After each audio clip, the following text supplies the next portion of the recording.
What is up, guys? Welcome into another episode of From the Wing. I am Christian Clark, the Pelicans beat writer for NOLA.com and the Times-Picayune. Me and Adam are huddling up again. The last time we talked, the Pelicans were 2-0. A lot of things have changed since then. The entire team, not the entire team, but almost every key contributor is hurt now. We are 8 games into the season. We are a tenth of the way into the season, and almost every key contributor on the entire team is hurt. Great place to be. We've already got Zion Williamson weirdness. We've got some silver linings too. Brandon Ingram is playing some really good basketball right now. He is taking three-pointers. He is forming a new big two in New Orleans with Brandon Boston Jr. The big two of Brandon in New Orleans is brewing. Ingram and Boston Jr. And then we're going to finish up talking about the Joel Embiid situation and kind of how that is related to Zion in some ways and in other ways that it is not. Adam, how you doing today, buddy? I'm chugging through, and I'm having my inaugural sips of one of our strongest sponsor partner beverages. It's a tense night over here. You know, got some stuff going on in the world, namely 6 of your top 7 Pelicans ain't playing basketball. And what would the Pelicans be if not hurt? So yeah, I'm getting by. Look, hey, we had a hell of a roller coaster these last few games. We saw a performance that made us very, very sad and scared and depressed and lonely. And then we saw him pep up a little bit. We saw some new names, some fresh names showing up like Jalen Noel. And all of a sudden you're like, hey, all right, they're playing with a little pep in their step. There's a little more going on here. There's a Brandon Boston over here. There's maybe a little bit too much Javante over there. Definitely too much Jose. But, you know, all in all, we're getting through it. Yeah, we're already in hell and the season just started. The good news is we have Crescent Canada to cool us down. Crescent Canada makes hell a little bit more tolerable. Crescent 9 is uplifting, it's relaxing, and it's my favorite drink to sip on while I'm watching a game or maybe refreshing that needle like tonight. There are 7 THC beverage flavors ranging from the 5 milligram. I got the 10 tonight, all the way up to 50, which is what Adam has got going. Because it's made with hemp-derived THC, Crescent 9 is legal for adults from coast to coast, and it's registered with the Louisiana Department of Health for compliance. You can get it at crescentcanada.com. You can get it in store, Rouse's, Conseco's, Apartas, Total Wine, a whole lot more. You got to be 21 years or older to consume THC products. Consult with your doctor before using any cannabis product if you feel a medical condition. Consult with your doctor if you're a Pelicans fan too. Just do a check-in. I think we could all use it. I think there's a million reasons everyone should call their cardiologist. And if they don't have one, find one. You know, there's plenty of good dudes in the state. Find yourself a cardiologist and get them wavelengths checked out, because who knows where you're at right now. It's a stressful time. Yeah. Look, this injury stuff the Pelicans are dealing with, for the most part, it is just bad luck. It stinks. DeJounte Murray breaks his left hand on opening night. There's nothing you can do about it. Herb Jones dives for a loose ball, but Zemski lands on him. There's nothing you can really do about it. I mean, Trey Murphy and CJ McCollum, maybe you could quibble. There's soft tissue injuries. It's like, is there stuff you could have been doing before? Probably not, though, right? I think when I look at those 4 specifically, I'm like, this is just bad luck. Hawkins been dealing with the back. You know, it's just unfortunate. I think the one that you look at from these past few days and maybe say it's possible that circumstances under the player's control have as much to do with poor luck is Zion Williamson, who did not play Sunday against the Atlanta Hawks, and he did not play Monday against the Portland Trailblazers, 2, I think, winnable games, honestly, even with all the bodies they have out. I think Zion plus Brandon plus patchwork of guys can still get you a win, at least at one of those 2 games. The Pelicans obviously didn't, and it's already weird. Zion played Friday. It was his best game of the season. He had 34 against Indiana. It felt like a moment. It was like, oh, Zion and Brandon, they worked together and they scored this great crunch time basket a few times in the pick and roll. They both played really well. Like they were hyped to get that win with a lot of the key guys out. And then Pelicans had this light practice Saturday. Zion is not listed on the Saturday injury report. It's a signal that the Pelicans think he's going to play. He shows up to the arena Sunday about 2 hours before tip-off, and the Pelicans say he's questionable with right hamstring tightness. He warms up on the floor, does not play in that game. Monday, he's listed as questionable with a different issue, right quad soreness. This time he's not at the arena. I'm watching this game. Um, I see that he's not on the bench, and I'm like, this is weird because he was here on the bench the previous night. I asked Willie Green after the game, was he at the game? Willie Green's quote was, he was not at the game, doctor's orders because of the hamstring and quad. We kept him at home tonight. What do you make of the latest Zion stuff? Depressing, like really annoying, depressing. And I'm speaking for a good bit of fans here. Like there's going to be a natural tendency and desire to want to make this like anything other than Zion's fault. But this is strange. It falls in a very particular style and manner that is familiar with him, where it just feels like a bit disconnected from the team and a bit like you're kind of operating on your own wavelength. And there are a lot of reasons to have a lot of problems with that at this point. Especially, I wish I could find the quote. I tried to look real quick for the quote he gave, but after he had his big 30-point game where he like felt better, he gave a quote, and I thought it was to Rod maybe, but he gave a quote essentially saying that like fans were going to need to keep the same energy with him when he bounced back, and because he knows people are going to crap on him when he has tough games or whatever. So he did like this kind of like, oh, people are going to dip out on me unless I'm playing well. Like this kind of like, it's not me, it's you thing. And then you bounce and you just like mysteriously aren't playing. And BI is just throwing us on his back with Brandon Boston and them boys trying to just like string something together. And it strikes the wrong way, man. It hits a wavelength that like we spent all of the time period from January of last year through the summer to the start of the season, like celebrating that things were going right as well as we could see. And he did show up in better shape. All those things happened. And then we had the illness just before the season starts. And it's like, ooh, that's a weird sour taste in my mouth. But he's sick. He's sick. Like, what are you going to do? But now we have another thing and another thing. These surprise disappearances. These should not be surprises. These should not be last second pop-up injuries. And to like reference the guys that are hurt, like half the roster has tears and breaks. Like Herb has a tear in his shoulder. CJ has a tear in his groin. They may not be full ruptures, but they are tears. They are muscle tissue and ligament tears. He does not have that. He doesn't feel great in a spot.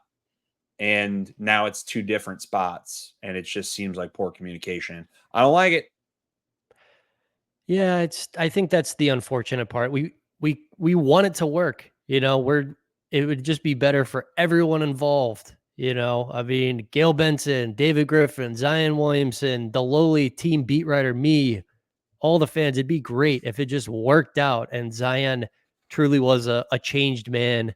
And it just doesn't seem like he's changed that much. It's just kind of the same old issues. He's 24 years old now. He's not a kid anymore. This is his sixth season in the NBA. Like he's gonna be known as almost an NBA veteran pretty soon. And it just seems like we're still dealing with a lot of the same issues. I mean, communication is a big one.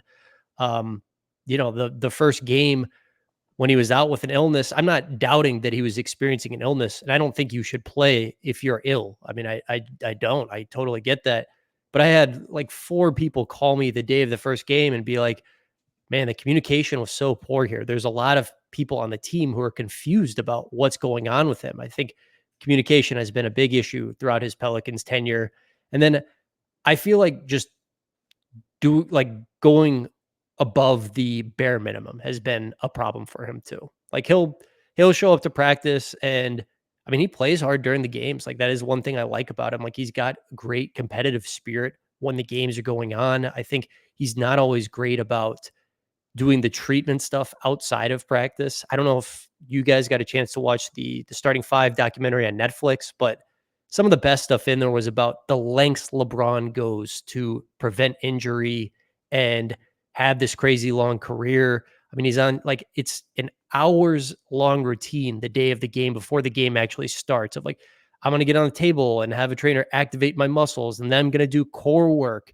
And there are all these steps that he takes to make sure what happened to Zion over these past few days doesn't happen to old man LeBron, who's going to turn 40 years old in December. Zion played 37 minutes against Indiana. I'm sure that was a toll on his body. I don't doubt that he was sore, but you make sure you're in the facility the day after the game, doing the in-between work of, all right, I'm going to get stretched out and I'm going to do this other stuff and, like, make sure my muscles are loose and limber and I'm activated so I can be available for my team again on Sunday. And it just feels like we're in year 6 of this and he's still not doing that stuff consistently enough. Yeah, like this is probably hard to relate to for a lot of young people because it's you don't have to like go out necessarily before you play a sport and like warm up and stretch. But as somebody who's in my mid 30s, like I can't play a game of pickup basketball without jogging, stretching, doing resistance bands and stuff first. I learned the lesson the hard way. I'm the same way when I go play volleyball. Like I got to run a lap. I got to do some stuff to get like opened up because you take one wrong move and all of a sudden like your back's out. Zion's got that stuff already because of his size and because of the pressure he puts on his body, and just like the idea that he's operating at like top 1% of the world athleticism, and you got to do extra stuff to take care of that and to guard around it. And look, this isn't to say like, are we giving the most glowing review or the happiest statements in the world here? No, we're not. We're telling you there are problems, but like I'll clarify them a little bit and at least say like this is not like a nuclear bomb issue. The unfortunate thing and the reason that you're hearing the same sentiment from me and Christian is this is just a lot of the stuff we've seen in the past.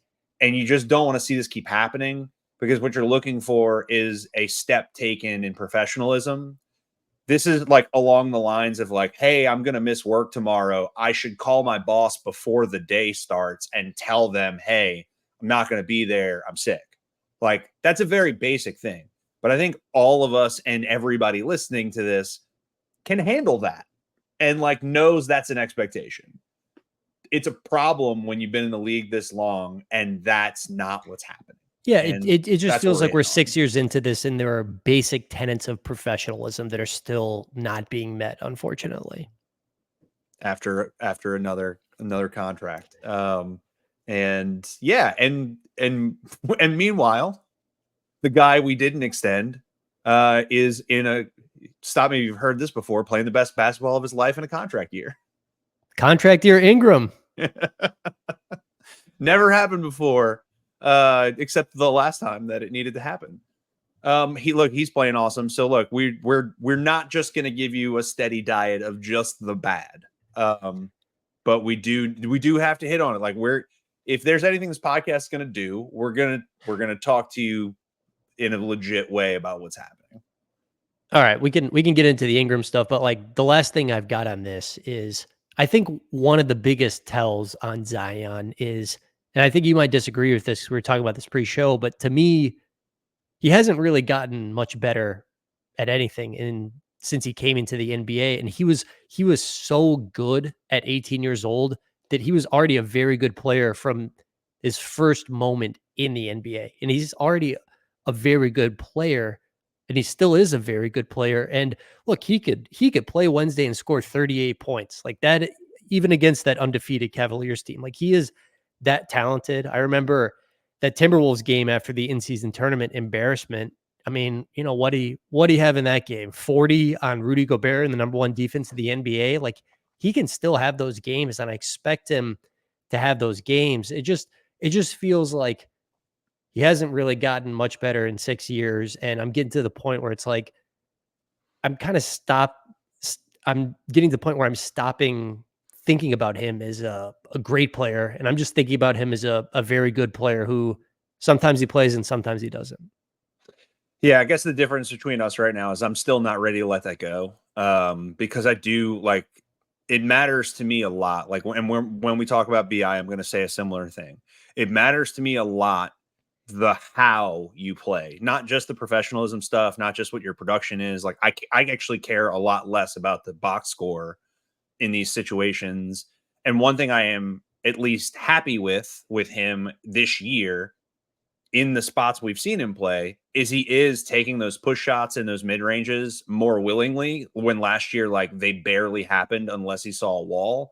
He is doing some of that stuff early. He's missing them, but he's doing them the same way that Brandon's taking the threes. I don't care if Brandon has a night where he only makes 1 of 8. It's so important for us that the shots get up that I'm okay with it. So I do see him doing more stuff, but like my biggest thing with both of them, their handles never get better. Their handles are the same as they were from like the day they came into the league, and they're no different. And it means neither of them is a true primary ball handler, which is how you see like the emergence of a Brandon Boston in this roster when you get desperate, because we ain't got a lot of that. So you're saying that Zion has gotten better in terms of his willingness to take jumpers. Yeah, he is trying to adapt to the things you're asking. Like last year, we did not see, I think we maybe saw 2 pull-ups like the entire season. We've already seen more than that this year. Same thing with the push shot. It was something he would do, but he'd run into a wall 3 times first and then finally shoot it. We only saw it go well like right at the end of the season. We saw it against Phoenix, we saw it against LA.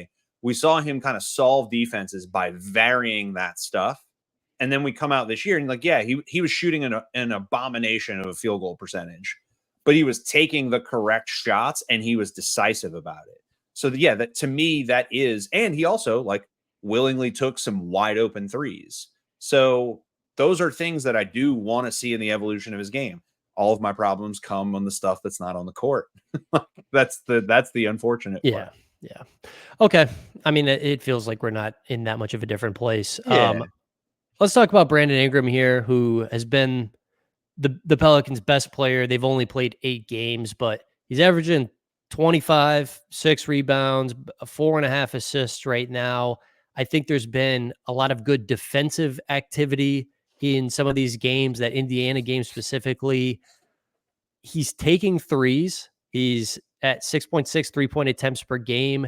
He is like that number is up for the first time since he's played for Willie Green. This is his 4th year under Willie Green, and it looks like the number that we saw is his 1 season under Alvin Gentry, his 1 season under Stan Van Gundy. I think that is important. Equally or more important is that he's playing with force. It looks like he cares. He's playing hard. You love to see it. You love to see your $35 million player who you want to be your franchise player playing hard. Yeah, he's a 50-40-90 guy right now. And for people not familiar with those percentages, that's the premier shooting percentages for any bucket maker in the NBA. And not only is he doing that, but like you could not ask for more effort defensively and rebounding from him. And those are huge. Those have been question marks. Like Brandon had improvements in defense last year, and we talked about him having defensive improvements, but for him to improve defensively was to go from being a bad defender to passable. And we had a lot of questions before the year started about like what lineups could survive if 2 or 3 of your guys in that lineup can't defend. And yeah, he's doing everything you could ask him to do. And the biggest shift, it's not just that the 3-point volume has changed. There's a shot last night that is a departure. Like the urgency to get those shots and create them is clearly evident to him. Maybe it's because there's just so few people to take them and it's so drastically needed that like they need it for survival. And that's what gets him to do it. Maybe it's just the contract year. But there's a play last night. He tries to get a high post on Jeremy Grant, gets the ball kicked to him. Grant immediately has an elbow an elbow up on him, pushes him back to the 3-point arc. The post's not going to happen.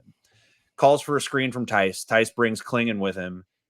Tice bails, doesn't set the screen, but Klingon comes out showing, thinking that there was about to be one, and he uses Klingon to screen Jeremy Grant. He runs to the top of the key, falling left, shoots a 3 and makes it. I can't tell you a single other time in Brandon Ingram's career where that shot gets taken.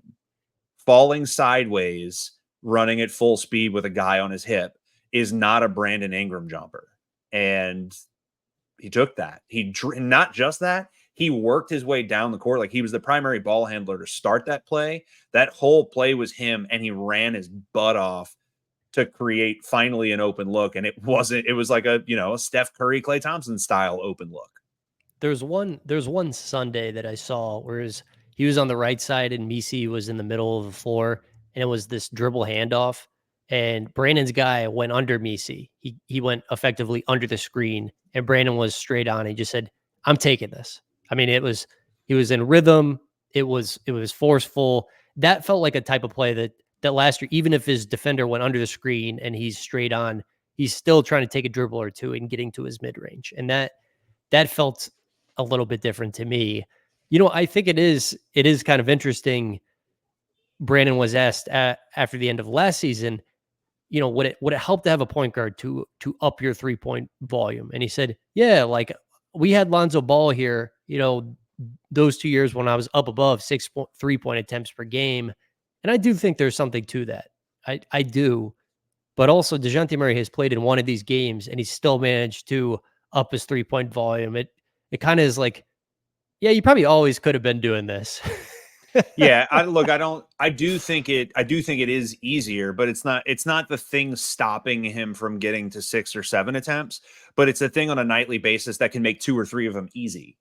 And like right now, look, he's running for his life. When him and Hawk are out there without Zion, they're getting blitzed above the arc every time they touch the ball because nobody trusts that any of the other guys on the floor are going to be the guy that beats them.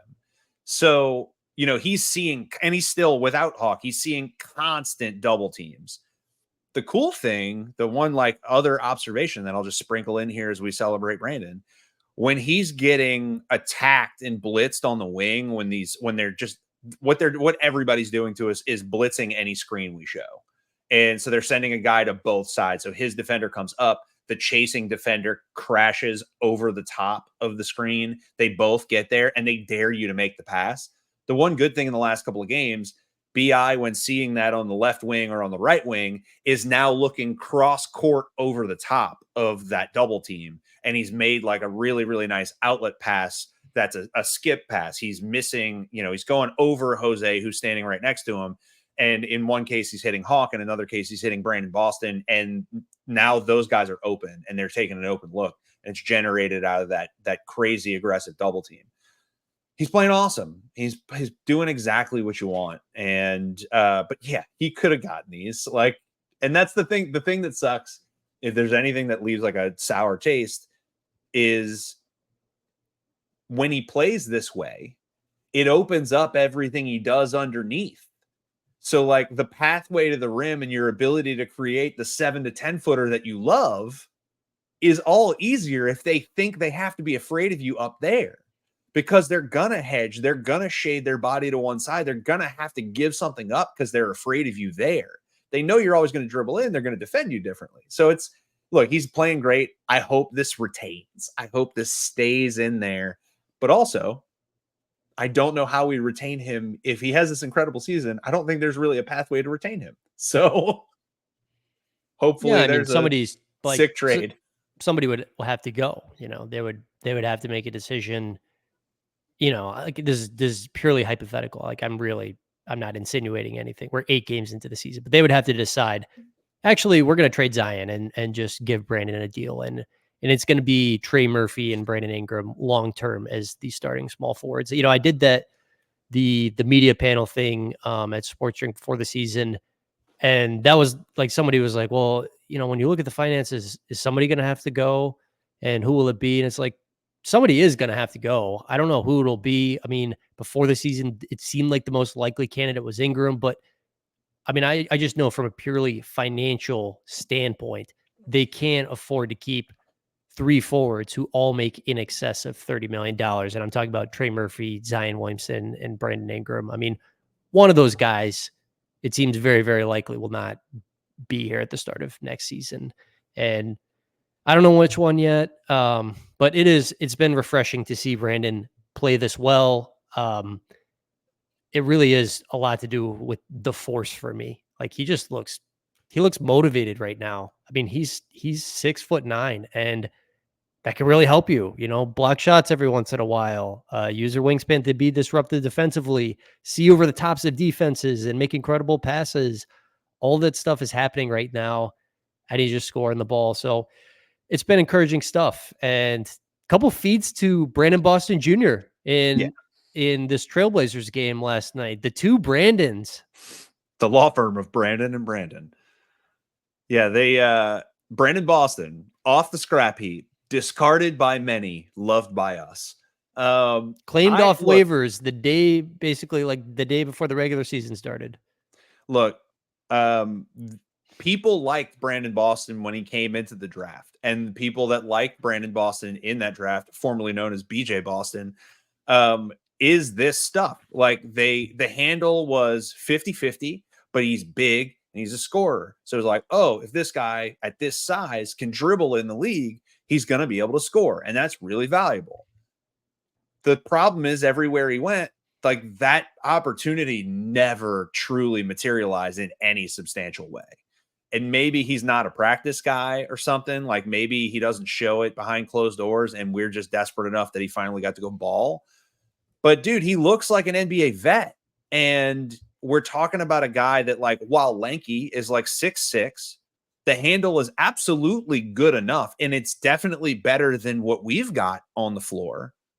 And when you see what we're seeing right now, where Jose is pressed into an outsized role, being as small as he is, he's over dribbling, struggling to see through the trees, and it's manifesting on the court. It's amazing how much of a release valve it is to have a guy that's 6'6" that can beat somebody off the dribble and is willing to either pull up or go straight to the cup. It's a really nice thing to have. And I think he's now like a real challenger. It did feel like in Tuesday's game, it was like they better have one of Brandon Ingram or Brandon Boston Jr. on the floor at all times. And look, that speaks to more than anything how dire the injury situation is right now. But it also speaks to what Brandon Boston has shown in, I don't know, the week and a half that he's been with this team. I mean, he's been with this team for like 10 days. I mean, less than 2 weeks, basically. And we're already at the point where it's like, well, he's got to carry the creation load when Brandon Ingram goes to the bench. He's going to cost somebody a job. There's already enough out there. The thing about this roster is like it's super full, right? We got 1 million dudes. However, there's been a couple of different roles that we've talked about. Like we've talked about the center depth thing. I think we've landed in like a better place than we thought, where Messi like is the starter minute guy and Tice is a reliable backup, which I don't think we were betting on at all. So that picture has changed a little bit. I mean, the other thing, Messi, I don't know if I'm ready to be like Messi's the starter, but I am definitely ready to be like Messi gets 20 to 25 minutes a night. And to me, that may as well be the starter when you're as dire as we are. Yeah. But yeah, like I think we're better when he's on the floor, like period. I think his athleticism scares people. I love that he's exploring with the dribble drive stuff and like with the post and go, like he's doing some stuff that we talked about being this hypothetical flash stuff. It's cool that he's getting to do that. But anyway, back to Brandon Boston. There was a role before he got here that has not, with all these additions and changes, that has not changed. We added DeJounte Murray to be the primary ball handler for the initial offense. We have known forever that Zion and BI, while they have decent handles relative to their roles, they are not A+ handles. And CJ, who had the tightest handle and probably the most like basketball IQ with the ball in his hands, he's like, just lost another half of steps. You don't want to see him put in those positions. Enter Brandon Boston. I have a long dude who now, not like Najee and Dyson in the past, who's like a defensive guy, defensive dynamo body that just like has some handles too. Brandon Boston has a handle. Brandon Boston is like a backyard ISO scorer. You can feel it in him. He's dribbling behind his back, like playing with guys, luring a defender, waiting to see if he takes a step and then dribbles around him. There's a role for a ball handler to soak up behind DeJounte after everything's said and done. Will he be playing 20 minutes? Hopefully not, because it would mean we got everybody back. Like, he's probably very, very end of the roster, but there is a role for somebody that big that can handle the ball. Yeah, and I mean, he was a 5-star guy in high school, Kentucky. I mean, he was a guy people knew about, like, the recruiting people and stuff like that. I mean, he did not come out of nowhere, I mean, guy has definitely got a lot of talent, and I mean, I think I've seen enough to say he's competing for rotation minutes, when everybody is healthy. Like, he's definitely challenging for that stuff. I think, this Pelicans front office, those first 2 years, they kind of whiffed on a lot of stuff around the margins. And then I think, starting with that draft class with like Trey and Herb and Jose, they've been pretty good on the margins these past 3 years. I mean, really, more of the problem these past few years has been the guys who are supposed to be the first and second best players on the team they're just good and not great. It really is a pretty good supporting cast. So you're saying we're margin merchants? We've become margin merchants. Look, I used to envy every well-run franchise for this thing. And like, Najee was the mascot of this thing for me, where I was like, finally, we're finding the guys that people don't find. We are finding the dude that saves your butt because you were wrong about the 27th pick or whatever. The guy that saves your butt and just becomes a rotation player, maybe doesn't have like that one elite thing, but's just good at basketball. And yeah, we find those dudes now, and we've done better in the draft. Like, Messi is a revelation. Like, there's still plenty to be positive about. The struggle is the schedule and what's upcoming and what it means for what they need to be now, given dropping these games in this first 10. They're going to need to win some games they're not supposed to, and they're going to need to win them a lot more than they did last year. It will not just be about like winning the games you're supposed to. That's out the window. They are going to need to beat some teams that have won titles before or are a current like legitimate contender. They're going to need to beat them a couple times. Look, I said it. I mean, that Hawks game, I was like, this is losing to Atlanta at home is the stuff that haunts you in April. And I know, like, they had almost everybody out, and I still am like, well, if Zion is playing, I think they have a good shot at winning that game. I mean, I still think that's a winnable game if you got Zion and BI and Brandon Boston Jr. and some of these other back end roster guys. I really do think you have a chance. But you're right. There's going to be ground to make up. The schedule is going to get really difficult here soon. Hopefully, a lot of, I think Trey Murphy is pretty close to being back. I think he's going to be back in the court within a week. That is my guess. And then more reinforcements coming a few weeks after that.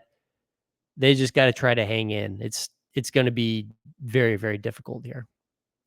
They're just going to need some surprise victories. Like, I had it in my head that in the first 25 games, they needed to play as close to 500 as possible, because I've never liked what I see on the back end of November as just like a run of games when it comes to back-to-backs, the size of those teams, the size of their front courts. Now that looms even larger. And Denver's got real problems now. So like, maybe Denver's game has changed now. Like, Aaron Gordon's hurt now, and he's probably only out a couple of weeks, but like, there's a lot going bad for them right now. So maybe they're not the same team, but OKC sure is.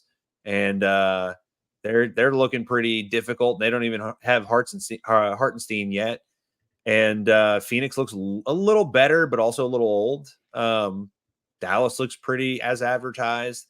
Like, the teams we're worried about are good, and it's going to be a tough run in there. So like, now I'm still praying, like, as close as you can be to 500 after the first 25, and I'll feel better about our chances. But it sucks to be dumping them to, what's left of Golden State and then Portland. Let's finish up here with some of the Joel Embiid stuff, because I feel like this is related to just so much of the conversation around the NBA right now, and like some of the issues going on. I'll set the scene for you. A columnist, the Philadelphia Inquirer, wrote a column talking about Joel Embiid not playing at the beginning of the season, and a lot of the point of the column was that Joel Embiid doesn't take professionalism as seriously as he should take it. He's not great about getting in shape at the start of seasons, and this has contributed to him not playing. The line that Joel Embiid was understandably very angry about was Joel Embiid consistently points to the birth of his son, Arthur, as the major inflection point in his basketball career. He often says that he wants to be great to leave a legacy for the boy named after his little brother, who tragically died in an automobile accident when Embiid was in his first year as a 76er. Well, in order to be great at your job, you first have to show up for work. Joel Embiid and this columnist, they were talking in the Sixers locker room. Joel Embiid shoved him. He got a 3-game suspension. That was the series of events there. Yeah. So when I think we all read, initially a tweet from Keith Pompey that said, that has now since been retracted, that said that Joel Embiid punched a reporter in the locker room. And we were all like, everybody immediately, the text started flying. We're like, what did he say? By the way, you can't, if you're Keith Pompey, you can't get that wrong. I mean, if he shoved him, that information has to be accurately conveyed. Like, you can't get it wrong that he punched him when he didn't punch him and in fact shoved him. I also get, though, how like guy who went to J school sees a fracas startup that nobody's expecting that happened like as people described it. They said like there was a conversation, they were cursing at each other, and then it went from cursing at each other from far away to Joel jumping up and running at him. We know what a punch is, and we're younger, and so we're going to be like, you got shoved. I get somebody like in the moment being like, what the hell did I just see? And seeing an arm fly and being like, that was a punch or that wasn't. Like his arm probably flew at him and he just interpreted that as a punch. And like, yeah, you got to be careful with that stuff because shoving and like chest to chest is one thing. And, socking a dude in the face a la Draymond Green, a little different. Yeah. So look, I think the point of this column, it was not wrong. I think there is merit to that. I mean, Joel Embiid, he doesn't take conditioning seriously enough. He also has dealt with many serious injuries too. And like, I get being a little bit nervous to go out there on his knee, frankly, at this point. Yeah. Like, his injury stuff has been really, really bad. You cannot bring the son and the dead brother into this. I mean, I think somebody made, let me finish. Yeah. Somebody said family is off limits unless they make themselves a part of the story. And I would agree with that. I have written about Zion's stepfather, but I felt like that was fair because he was literally grabbing the microphone and inviting the media. And like, that is the definition of making yourself the story. You can't bring up family if you're a sports writer, if the family, is not really involved in the situation. Yeah, and then Jamel Hill, and I think you would approach this the same way. And a lot of other people talked about like, and this is the part that when I read it, like I didn't think the point of the column was like wrong to bring up, like you said. And I think the point he was trying to make is like this guy talks about legacy all the time. And so like if legacy actually matters, like can we start with the basics? Like that article would have still come across. Like you have to ask yourself if you take out those two sentences and just use the word legacy and say like he brings up legacy all the time without ever mentioning them, do you get the exact same story across? And you do. So that's the other part, like for the English majors and the journal, like it's kind of like a do no harm thing. If I don't have to have this in here and I still get my point across, then I probably shouldn't have it in. And he had it in. And this also followed, like, this is not new for anybody in Philadelphia, and it's not new for Joel. This columnist specifically has been writing about his lack of availability across his career for a long time. The article that he posted before this one was like a full accounting of how many games he's missed in his career and a request for fans to get refunds on the games he's not playing right now because a lot of journalists in Philadelphia are mad because they've seen Joel practice and look healthy. And he has, like, they all know that he does not need to sit during these games by the standards of anybody else. And they question that. So he like just done the like give fans their money back article. So this is that guy for them that's like going to be chasing down this thing until Joel's not there anymore. And I actually, I can kind of understand the sentiment from a media member saying this sucks for fans, because I do think the NBA doesn't consider enough, is this good for our fans? I mean, like, the money is flowing right now.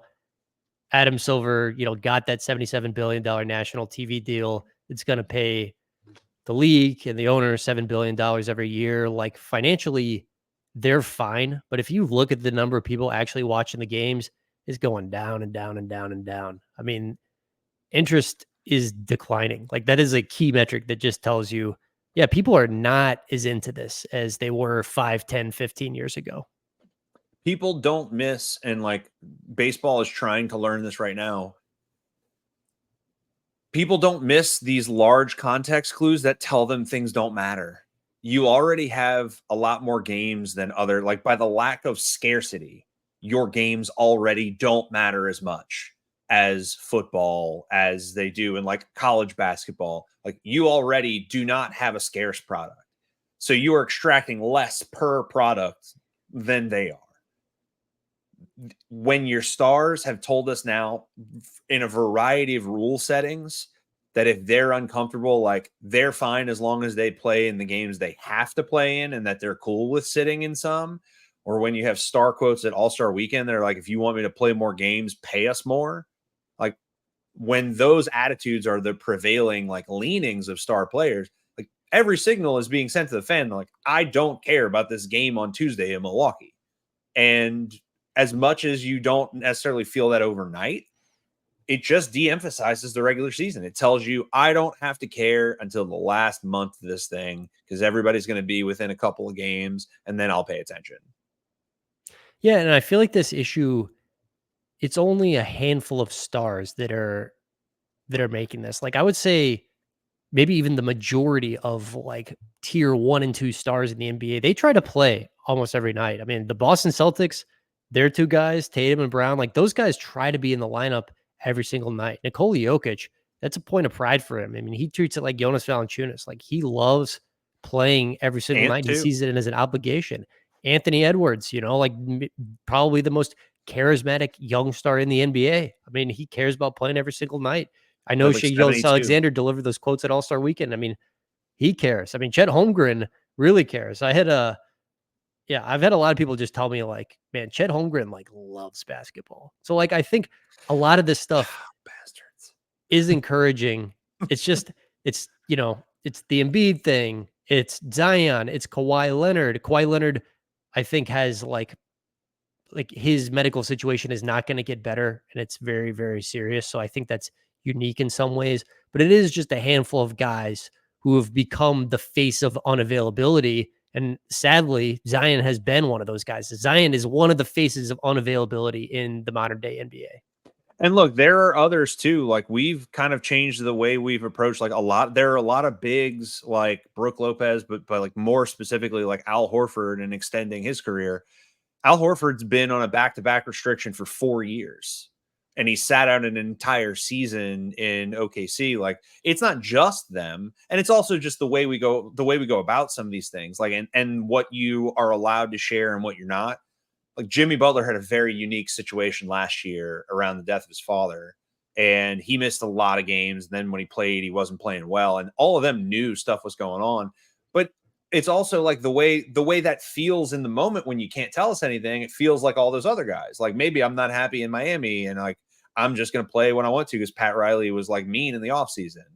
But Jimmy's playing like his normal self now, and like looks much better than last year. But it's like all those little things just kind of add up.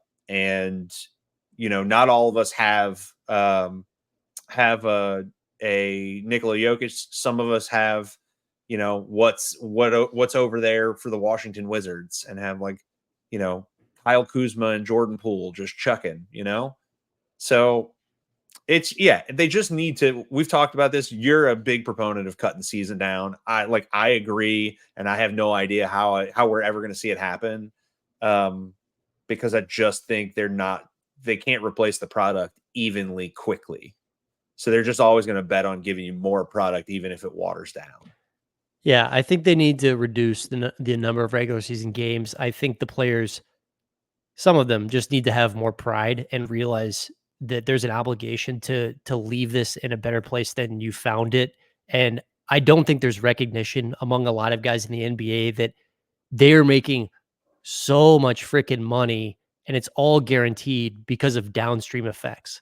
Like, I bet a lot of these young guys don't realize Scottie Pippen signed an $18 million deal for 7 years. Like, they locked him into this super team friendly deal that was kind of BS. And then, there were improvements in the CBA and you can't do that anymore. Like, players can't get screwed like that anymore. And that wasn't that long ago. And Scottie Pippen, he's a better player than anybody in the Pelicans. Like, that was happening to a guy who's better than anyone on the Pelicans. And, now we're in a situation where it's like guys who are the 45th, 50th, 60th best player in the NBA are signing for hundreds of millions of dollars, and all that's guaranteed no matter what happens. Like, there needs to be recognition that a lot of people had to eat shit for this to be as good as it is right now.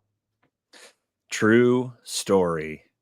God, just thinking about that, like, have we reached a plateau where even the lowest money is so enormous that, like, the old rules of, like, basic human hunger to be better don't apply here? Because I can buy my Balenciagas, I can get my murdered out Mercedes, like, I can do whatever I want. So, and it doesn't matter. And I might just be like your 3-point specialist. So yeah, that's pretty gnarly. It sucks to think about because there's no real, like, logical, rational way out of that. And honestly, I think the vast majority of players on the Pelicans do approach this in a professional manner and take it very seriously, and it matters to them, and they're doing more than the bare minimum. So I'm not ragging on the Pelicans either. Yeah. Yeah. And I do want to, like, especially because of us and the fact that we're always hurt and all, and what we touched on to start, the guys that are out right now are the guys who have literally tried to play falling apart in some cases. Like CJ and Herb are guys who do not miss games ever and have played with broken everything. Herb finished his college career with a cast around his hand. Like, these dudes, the dudes that are out right now want to be playing. The frustrating part is that the dude who should want it the most has the least severe stuff. And you want to see him taking that mantle. Yeah. I would, this will come out, late Tuesday night. Many of you might be listening to this after the Cavs game. My guess right now is that I go into shoot around on Wednesday and I see Zion there and he probably plays, and maybe things will even feel normal in a couple of days from now. What happened these past few days, it mattered. It's not the biggest deal in the world, but it did matter. And I think it was just illustrative of the Zion experience where it's like, oh, a moment of brilliance followed by what the heck? Why is he missing these games? And wondering if a lot of that was in his control. I mean, that feels like kind of a good summation of how it's been for him here since 2019. Yeah, that is the deal. And now we're going to have a little bit of time here, where we're going to have to do this Brandon Boston thing and this Stagger the Jalen Nor- Brandons, stagger Jalen them. Jalen Norvell thing. And yeah, it's going to be tough out there. But I got to give it to him. The defense has improved about as much as it can given the personnel. They were playing pretty hard, especially that backup unit was, like, stopping some drives and stuff. They got a little cavalier in some cases. My guy Jamal Cain getting a little unsafe with the ball at the end of the Pacers game, getting a little unsafe with the ball in Portland, where, tries to make an outlet pass that, like, you're way too far down the roster to try to do that, and just, like, gives it away. That stuff can't be happening. But we're gonna watch them hustle. At least we got that Golden State garbage out of our system. They are playing better and harder than that. It is the Brandon and Brandon show right now. We're going to have to suck that up for at least another week before we get any sort of help. But look, you were talking about Scottie Pippen. When Trey Murphy's back out on that floor, it's gonna feel like '95 when MJ came back. We're so desperate. It is going to feel like Mike left the Birmingham Barons and showed up to throw down in a weird jersey number. I'm ready. I'm ready. He was playing 3-on-3 before the game Monday. I think he was at the facility, playing some 4-on-4 today, which is Tuesday. I think he's getting pretty close. I'm excited to see Mr. Murphy out there. Man, it's just so funny that we spent all these weeks before the season talking about, well, what's the starting lineup going to look like if they're fully healthy? And then it's like everybody just dies in the first 2 weeks. Look, hey, to give him some credit, this is a new one for me. Just everybody getting blasted. Like literally all we've ever begged for. Man, can we have BI and Zion available at the same time? And then like a voice from the heavens comes down and you're like, what will it cost? Everything. We got that one great game Friday followed by some weirdness. That is the Pelicans experience. You know what? We just got to embrace it, Adam. We're some weird birds. Pelicans are a weird bird. Yeah, I had a national writer text me during the game last night. He's like, "Are they ever going to have one normal season?" And I was like, "No, they're never going to have a normal season." That's this person's joke for me every time he sees me. He's like, "You're having a weird one," and I'm like, "Every season's weird down here. You just accept it for what it is." A slightly different seasoning, but it's all spicy. Hey, look, it's interesting. I'd rather it be interesting than boring. We're gonna keep pumping these out every week. I don't think the season's lost, to be clear. I think this absolutely could be a team that still makes the play-in tournament and wins its way into the playoffs.